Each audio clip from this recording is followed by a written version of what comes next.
Hi there. Well, I'm telling you about this tractor accident. It is a spraying accident because I was spraying. And while I was spraying, I stopped, and then the tractor, when I went back to the tractor, ran over me. And at this point, after the hospital, I understand that my allergies are gone. Now I'm back at the kibbutz. Still, because I broke my hip, I cannot move my legs.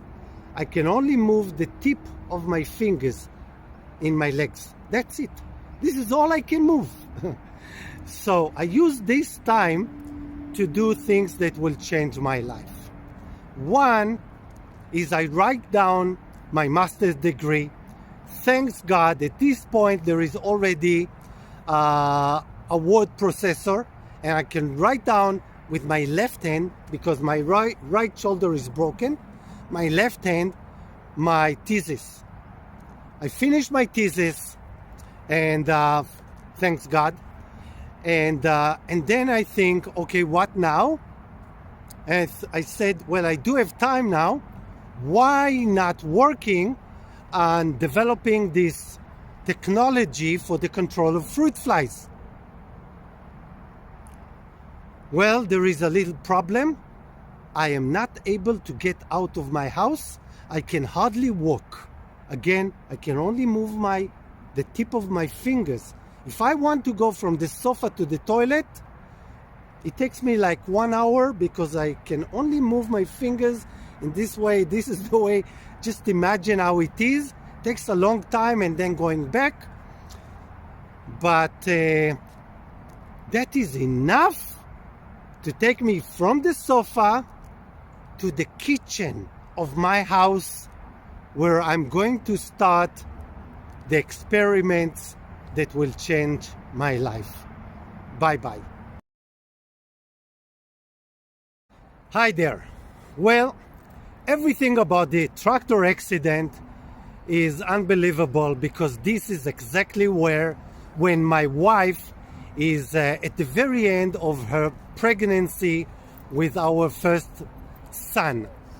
Really very end. And when I can start walking a little bit with my fingers is just before my son is born. And she's pregnant, and she hated that now that I should give attention to her, she needs to give attention to me. It doesn't work for her. She is angry with me. How could it be?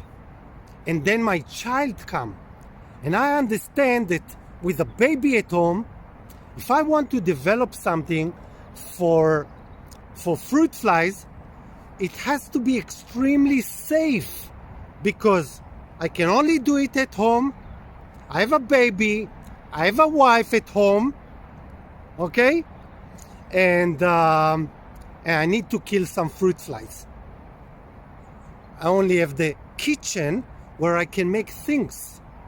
And my concept is not to kill them by spraying chemicals, but to attract them to some good lure, and then to give them something to eat.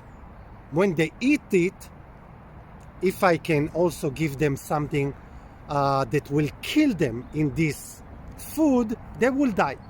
But before this, I need a good lure, and I need a good food for them.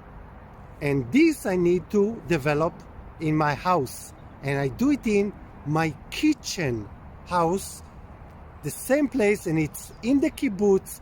The kitchen is about this big, really small, maybe a little bit more than 1 meter. I will show you a picture. Now it is, I took a picture recently. Now they made it a little bit bigger. Still, it is small. And this is how it begins. In the house, in the kitchen, where I make this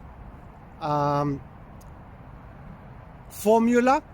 So it has to be extremely safe, and I take this all the way since the very beginning until today, whatever we do, whatever I do, needs to be extremely safe. So safe that it will be for me, for my family, for anyone. Even if you touch it, even if you eat it, it will be safe for you. Of course, it will be safe if you don't touch it, you don't eat it, and it comes with no contact with the environment. Bye-bye. Hi there. Last chapter was about how the development of the technology began. And yes, it happened in my own kitchen while I was recovering from a tractor accident that almost cost me my life. Eventually, I managed to fix some formula, and when I felt good, I got out of the house and I did some of the experiments in the home gardens of the kibbutz where I'm sitting right now, and then from there I continued to the orchards, and from the orchards of the kibbutz later to other orchards around Israel, and so on. So this is finishing with how the technology began. Now, just to put in perspective, at that point, it worked at the very beginning. It worked only for 1, 2, 3 days, not more, and I had to use hundreds of units per hectare, but I did get a very good results, meaning as good as sprays, but without the sprays. Bye-bye. Hi there. Okay, so my life experience after the tractor accident, I find myself finishing my master's degree, and then I understand that I need to continue for PhD, but there is a problem because the kibbutz is not really happy to let me do it, especially that it is far away from here in Beersheba University. I need to take some courses, and so I decide to leave the kibbutz. I decide to leave the kibbutz because I understand that it's not only my study, but also if I want to fulfill my vision and develop a technology that will enable farmers to cultivate their produce without sprays, I'm limited here. It will take time, and the kibbutz doesn't have the patience for this, and I don't know how much time more it will take. So I leave the kibbutz.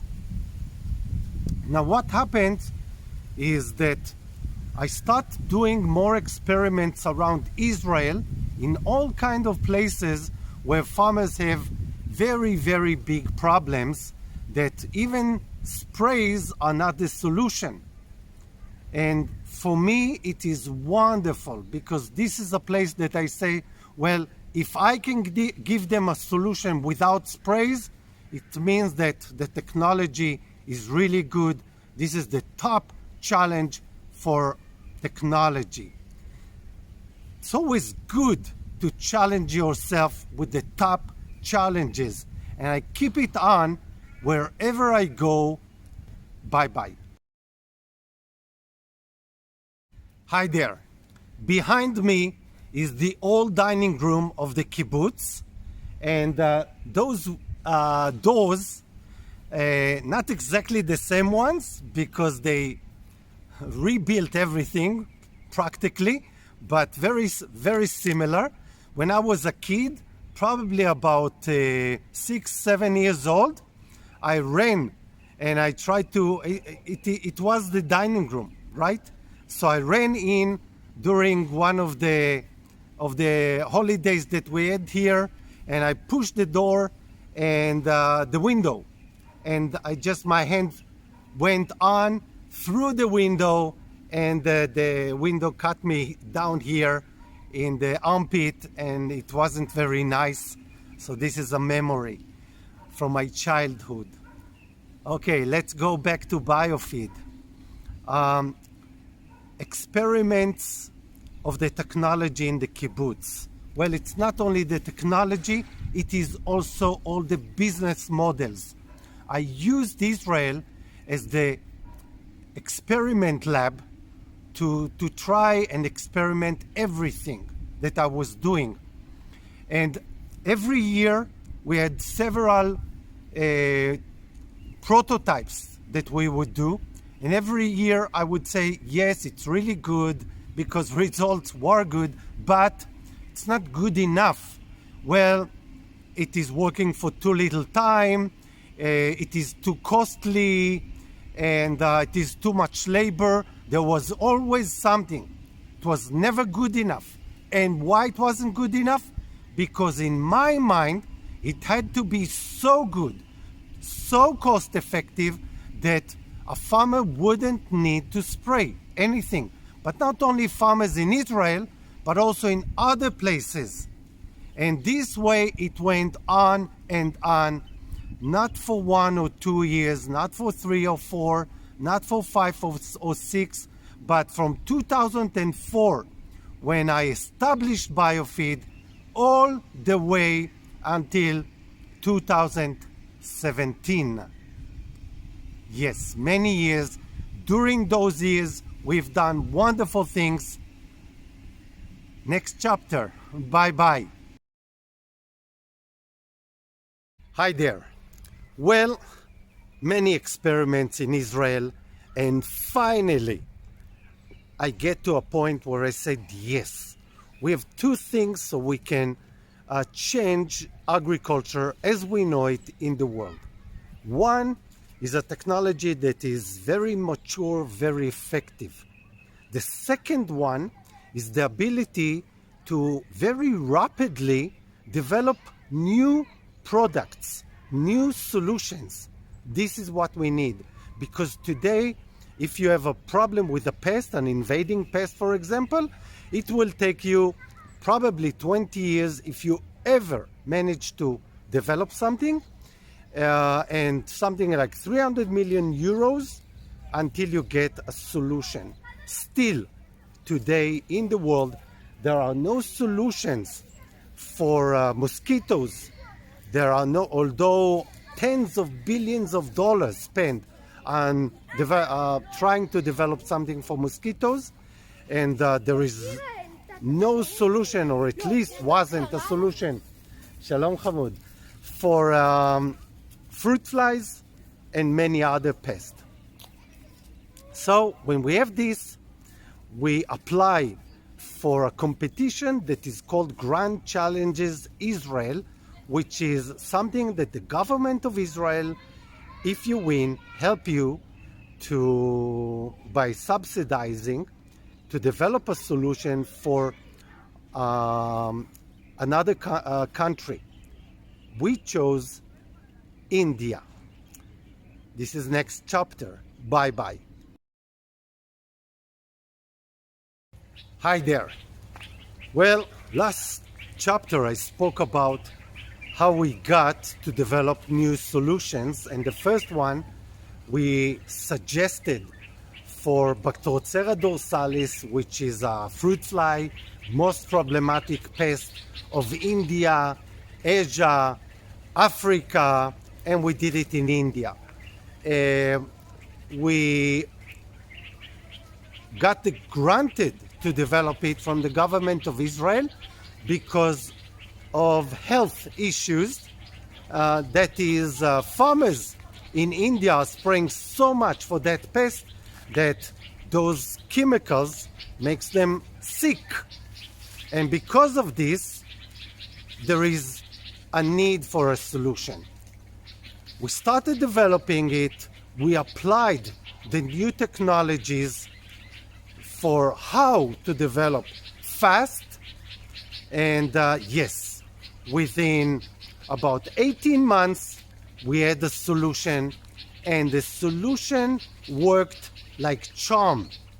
Instead of the typical 50-80% fruit fly damage in mangoes, which is the #1 fruit crop in India, there was just at the beginning, 1% or 2%. That's it. That's all there was, and that was a game changer.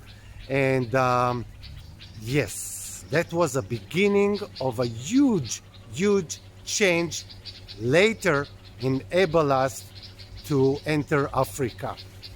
Bye bye. Hi there. After the development of the solution for the Indian farmers, I was lucky. I was lucky because just a short while after, Prime Minister of Israel, Benjamin Netanyahu, and Prime Minister of India, Narendra Modi, met in Israel. And on the Indian side, I was asked to go and meet Modi. And I met Modi, I met Bibi, and I presented the new development and what it can do for their countries, each. That was a milestone. Then I went back to India and I started to study the market and to see how we can help the Indian farmers.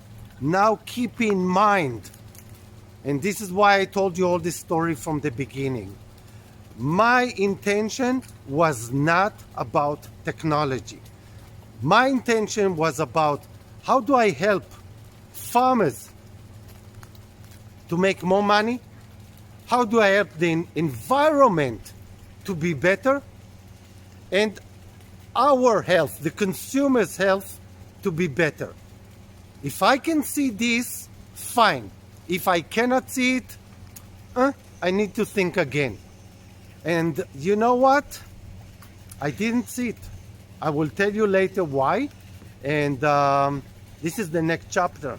The problems in India. Bye-bye. Hi there. India, Africa, very much the same in so many ways. What I met in India were many farmers, obviously, about 700 million farmers. And what I saw is that even if I give them the new technology for free, listen to me, for free, what happens is that they will take it, they will put it in their orchard, and by the way, they will get better results without sprays. But they will take the little fruit that they got because of this, the extra, and go to the market in the next village or in their own village and sell it. And they will sell it probably not for 10 cents per kilo, maybe for 15 cents per kilo, or maybe still for 10 cents per kilo, but more yield. Now, this is fine because they will get more income. But here is the problem. Assume that they pay $0 for the new technology. And assume that everything now is perfect, no infestation. The difference in the price probably going to be very small, if any. Usually it's going to be the same. Quantity of the fruit, yes, it's going to be more. So they will expect now to have, assume, from 1 hectare, not $100 or $200 per hectare, they will get, let's assume, $400 per hectare. But you know what? This is very little difference. This will still keep them poor, in poverty. And I did not come all this way just to give farmers something that will keep them in poverty. No, I was looking for something much more. So how can you do much more? This is in the next chapter. Hi there. So after studying the Indian market, I started to ask myself questions. First, who am I going to, what is my business model in India? Is it going to sell the technology, the units themselves? Is this going to do a good business for the farmers? Is this going to do a good business for me, for Biofeed? Is this going to be a good business for my partner in India?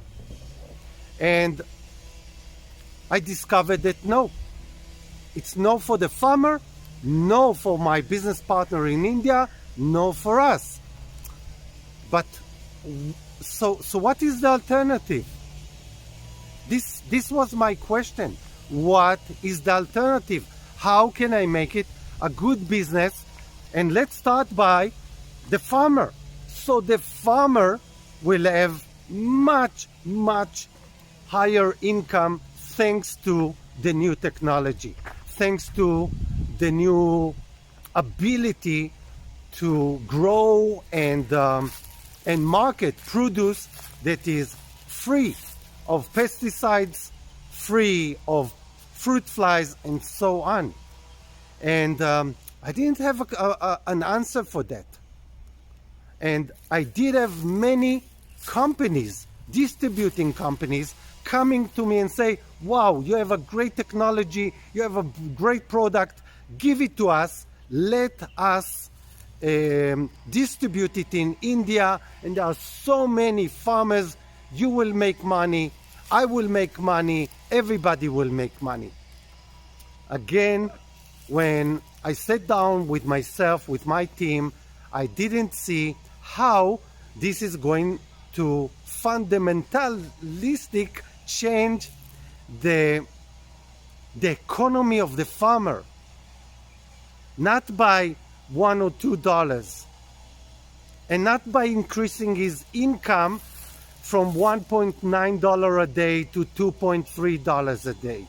No, far more than this. Bye-bye.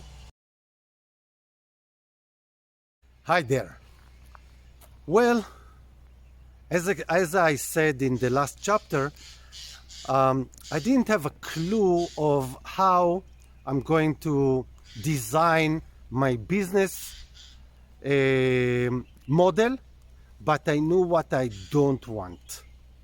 And I didn't want something that will be just another technology, just another thing that will help to reduce the price a little bit, or to help a little bit in having a few more fruits on the tree, even if those fruits are without sprays. I was keeping focus on my consumers, which is everybody. When we go to the supermarket, what we want, which is fruit free of pesticides and free of pests, and the environment, again, free of poisons, and the farmer that needs to have better income, and of course start working without chemicals. But I had no clue. This is very important, and I stick to my vision and to my mission, and this is to entrepreneurs. You don't need to know the answers always, but you do need to know your vision. You do need to know what is your mission, and stick to it even if you don't have the answers. The answers fold out slowly. As you go, as you work, it will come. And I will tell you how it came to me. But now I'm telling you, just not to go and do things which are not according to your mission is so hard It is so difficult, and technology is not the solution for this. And the business model is so critical for your future success. Bye-bye. Hi there. Well, after 2 years, almost 3 years, and about almost 30 trips to India, I said, first of all, regulation is terrible in India. Terrible. Bureaucracy is terrible in India. But also business-wise, I couldn't find the business model, the right one to work with in India. So I say, okay, I'm taking a break from India. I will get back. And I started focusing on Africa. And Africa was very kind. Africa was very kind to me and to Biofeed. And it started with a meeting with the president of Togo, who invited me and my team to meet the Ministry of Agriculture in Togo and to advise and see what we can do regarding fruit flies. And fruit flies in Africa, some of them are the same as they are in Asia, like Bactocera dorsalis, but others are not, which also requires the development of a new product, of a new solution. Bye-bye. Hi there. Well, behind me, the picture is of my mother working in the packing house, and this is probably a picture from the late 40s or the early 50s, and the wall of one of the buildings in the kibbutz. And this is where I used to live as a kid in first grade. So, Africa. When I got to Africa, and it started in Togo and later other places, I understood that the problem is as big as it is in India, maybe even more. Infestation is 50 to 80% fruit damage of mango, and mango is still the major crop in Africa, fruit crop. And once again, our advantage of developing a product very, very fast, within less than 1 year, was very handy. And we put it into action, and we did have a solution that we ran trials in Africa, and we found it very effective. Infestation way below 1%. Even when it is rainy, it's hot, dry, doesn't matter. We get really good results, but we are back again to the challenge: what is the business model? And here, finally, we start finding the solution. Next chapter. Bye-bye. Hi there. Well, first of all, part of my work in the past, I was using barrels.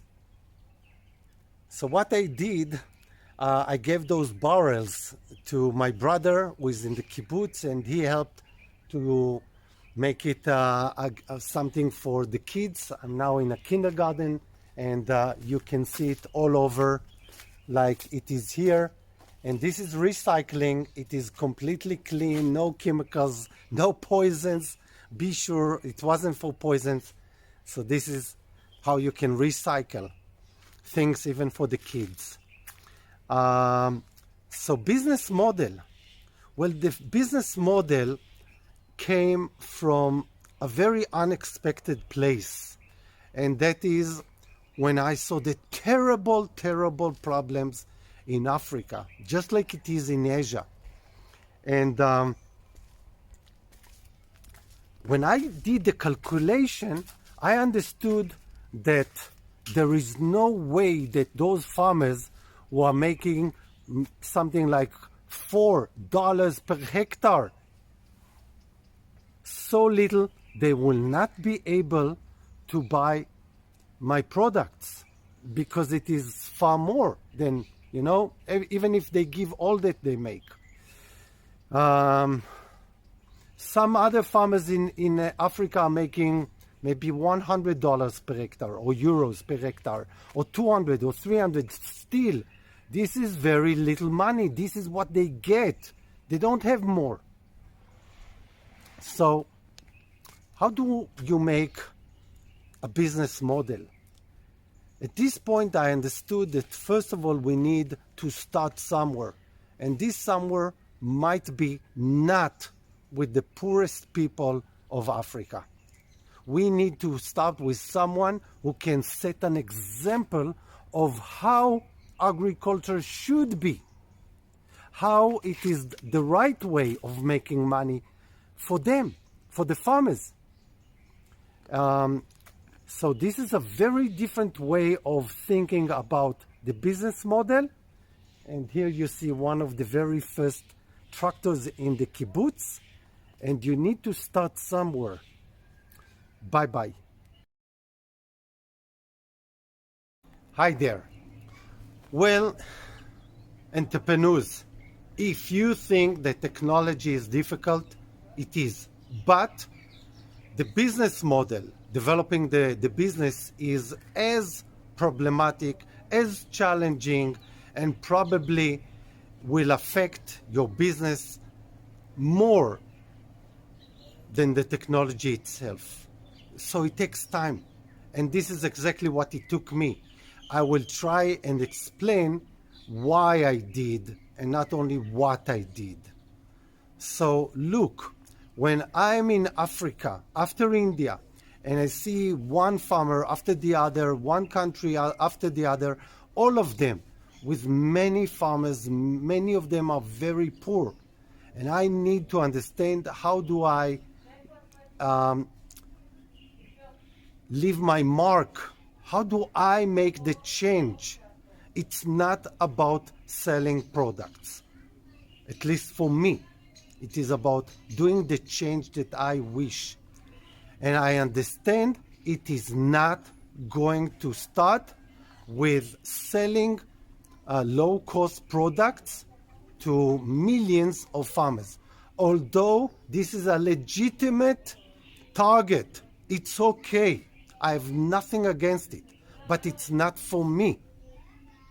And what I understand is that to fulfill my mission, my vision of the market, the consumers having more money, much more money for farmers, not by 5 or 10%, but by hundreds of percents, thousands of percent, taking their annual income from, let's say, 200 or 300 euros a year to 3,000 euros a year and more. It will have to be something more significant than just keep the price of the technology low. How do I do it? I'm still fighting this thought. Let's continue the next chapter. Bye-bye. Hi there. Okay, so in my mind, I am looking to increase the income of the farmers by hundreds of percents or thousands of percent. Why? Because when you start with an income of 1.9 euro dollar per day, it's not sufficient for me. I think that I don't want to work and just to help those farmers to increase by a few percentage, 5, 10 or 20, although it's nice. It's not my mission. And so I start thinking about what they need is actually, they need to increase the income from 1.9, let's say, to $19 a day. For this, they need higher yield. The yield today for many of them is like 200, 2,000, 3,000, 4,000 kilos per hectare. That's not good. That's not good. It's very, very low. They need to increase it at least to 5,000 kilos per hectare, 10,000, 20,000, 30,000, 40. This is what I expect. Okay, 40 to 80,000. This is going to be good. This is the target. So how do you do this? And then if you want the income per kilo, not to be like it is in the next village, which is just maybe per kilo, it could be in some cases like 5 cents, 10 cents. You want something much higher, and much higher it means export. You need to take the fruits to Europe or other good market. So how do you do this? And I still asking my questions, how do I make it all together? Because if I make it all together, okay, then I have a solution. Then farmers can make much more money. So I keep you and myself with this thought to the next chapter. Bye-bye. Hi there. Well, at a certain point, I understand that if I want to see for the farmers better income, if I want consumers to know that they buy produce that is free of pesticides, free of sprays, well, we need something else. And this something else is the ability to give the farmer a package. A package means that he can, I need to help him increase his yield. I need to help him to get his fruits for a better market. And why is that? Because he doesn't have the ability to take his own fruit and get it to much better market. His abilities, including the traders that he is working with, is to take it from his field to the next village, maybe to the next city, but that's it.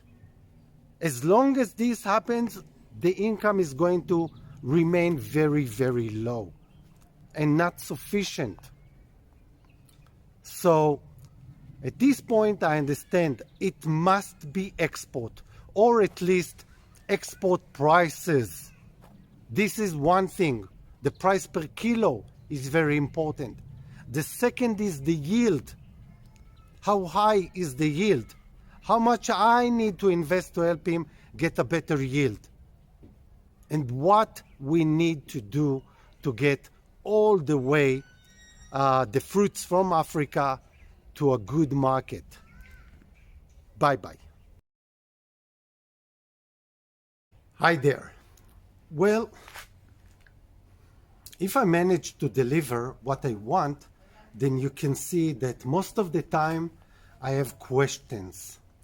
I'm dealing with problems which I don't have answers to. But the questions are as important as the answers that we give later. So slowly, I start to understand. If I want the agriculture in Africa to be different in, let's say, in 10 years, 20 years, 30 years, when I die, whenever, things must be very different. Must be very different. And I understand that for this, farmers in emerging economies must have a way to increase the yield, must have a way to get better markets. How do you do it is the main question that I am asking myself over and over again. In the next chapter, we'll talk on possible ways. Bye-bye. Hi there. when I'm trying to see the options that I have before me to help farmers, to help countries to get better yield for the farmers, get better income, get sustainable agriculture, increase the income of the farmers themselves. I'm looking at what is done today and how it is done. And what I see before me is the following business models. One is a turnkey project where you just give the entire package to the country or someone is paying you, and you build everything the best way possible, and then you deliver it to the country. This is one option. The problem here that usually after a few years, and not too many, as you give the key to the field, to the factory, it is gone. You don't see something has stopped working and it's gone. And so even if you check the World Bank projects, about 99% of his projects in Africa are not effective, they are not good. So I didn't want it. Now, another option is to sell services of field support, okay, to sell knowledge. But again, I see that if you sell knowledge, after some time or when you are not there, it's going to deteriorate. It's not going to work. I don't see projects that are working well. The same is when you give for free technologies, tractors, chemicals, whatever. You don't see a sustainable agriculture that for a long term is helping the local economy to really grow and grow fast and grow in a sustainable way. You don't see it. This is why Africa, India, the agriculture of most of the farmer is not good. So I know what I don't want. I still don't have the answer for myself. Bye-bye. Hi there. Well, turnkey project or selling your knowledge, your know-how, or even technology, just the technology, even subsidized or even for free, from my experience, it is not working well. It is not the solution.